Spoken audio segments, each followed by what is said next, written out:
आम्ही कधीच केलं नाही, हे संजय राजाराम राऊतांनी सकाळी बोललेलं आहे.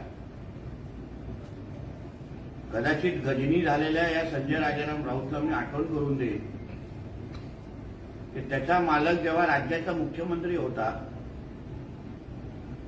तेव्हा ह्याच आमंत्रणावर मग मेट्रोचं आमंत्रण असेल किंवा बाळासाहेबांच्या स्मारकाचं भूमिपूजनाचं आमंत्रण असेल, ज्या देवेंद्र फडणवीस साहेबांनी मुंबईमध्ये मेट्रोचं जाळं रचलं आणि मुंबईचा भविष्य बदलणारा हे सगळे निर्णय महत्वाचे घेतले, तेव्हा त्या मेट्रो सुरू होण्याच्या वेळी देवेंद्र फडणवीस जे त्यावेळीचे विरोधी पक्ष नेता होते, मग मुख्यमंत्री असताना तेव्हा त्यांना का डावललं?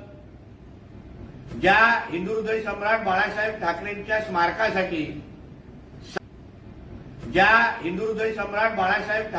स्मारकासाठी सगळ्या परवानग्या आदरणीय देवेंद्रजी फडणवीस मुख्यमंत्री असताना उद्धव ठाकरे आणि कुटुंबाला मिळून दिले.